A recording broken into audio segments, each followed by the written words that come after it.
জাবির রাদিয়াল্লাহু আনহু থেকে বর্ণিত, রাসূলুল্লাহ সাল্লাল্লাহু আলাইহি ওয়াসাল্লাম বলেছেন, মসজিদুল হারামে সালাত আদায়ে অন্য যে কোনো মসজিদে সালাতের চেয়ে 1,00,000 গুণ বেশি ফজিলাত রয়েছে।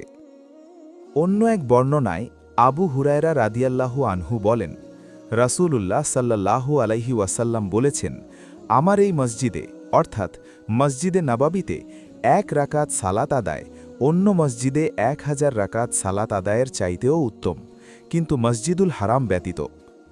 আরেকটি হাদিসে বর্ণিত আছে, আবদুল্লাহ ইবনে আমার রাদিয়াল্লাহু আনহু বলেন, নবী সাল্লাল্লাহু আলাইহি ওয়াসাল্লাম বলেছেন, সুলাইমান ইবনে দাউদ বাইতুল মকদিস মসজিদের কাজ সম্পন্ন করে আল্লাহর কাছে 3টি বিষয়ে প্রার্থনা করেন: আল্লাহর বিধানের অনুরূপ সুবিচার, এমন রাজত্ব যা তারপরে আর কাউকে দেয়া হবে না, এবং যে ব্যক্তি বাইতুল মোকাদ্দাসে শুধুমাত্র সালাত আদায়ের জন্য আসবে সে তার গুনাহ হতে সদ্য প্রসূত সন্তানের মতো নিষ্পাপ অবস্থায় বের হবে।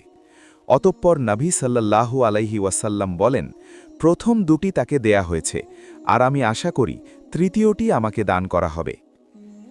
আবু হুরায়রা রাদিয়াল্লাহু আনহু থেকে বর্ণিত, নবী সাল্লাল্লাহু আলাইহি ওয়াসাল্লাম বলেছেন, 3টি মসজিদ ছাড়া অন্য কোথাও সওয়াবের উদ্দেশ্যে সফর করা যাবে না।